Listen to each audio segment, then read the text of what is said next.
L'ouvrage s'appelle « Un âge d'or de la porcelaine de Limoges ». Il aurait pu s'appeler « Un premier âge d'or de la porcelaine de Limoges » puisque cette famille Alliot est vraiment la famille des bâtisseurs de la porcelaine. Le père a été le premier exploitant des carrières de kaolin de Marcognac. Le fils a bâti la première véritable usine de porcelaine de Limoges ici au Cassot en 1816. Il avait la main mise sur le commerce du bois, sur le quartier en face, au port du Navet. C'est l'un des pères de la minéralogie française.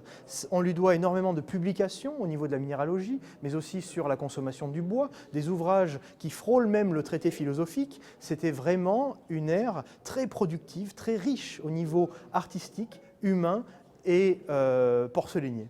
C'était complètement avant-gardiste. Imaginez, fin 18e, dominer le commerce des pâtes. Vous avez pour clients Sèvres, Nast à Paris, Bordeaux. Vous dominez tout l'approvisionnement du bois, que ce soit le bois à bâtir, le bois pour chauffer les fours. C'était un pouvoir économique et industriel énorme. Mais c'est à cela qu'on doit, aux Alliot, et à tous les gens qui ont accompagné cette épopée, à tous les anonymes qui façonnaient les porcelaines dans des ateliers Alliot, c'est à tous ces personnages-là que l'on doit la renommée de notre ville au XIXe siècle. On part d'un lieu précis et on va vous raconter une histoire absolument incroyable, une histoire d'homme.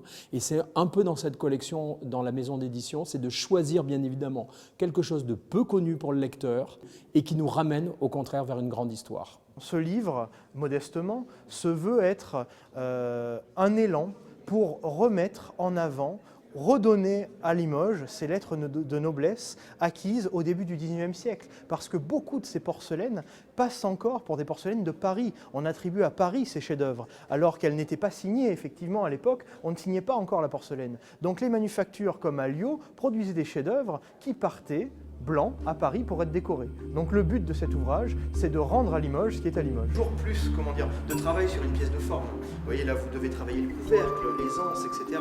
Alors que l'assiette, bon, je n'enlève pas. On ne voulait pas faire un catalogue de pièces, on ne voulait pas faire une histoire monographique de la famille Alliot. L'idée est de faire un mixte. Vous mêlez à la fois des documents historiques à 90% inédits, avec des pièces de porcelaine, les recontextualiser. Et ça, bien évidemment, c'est une pierre de touche, effectivement, de la maison d'édition. On peut s'intéresser à cet ouvrage sans particulièrement s'intéresser à la porcelaine, puisque l'iconographie est très diverse et variée et riche, que ce soit sur les photos du flottage du bois, sur les carrières de kaolin, sur les huiles sur toile, etc.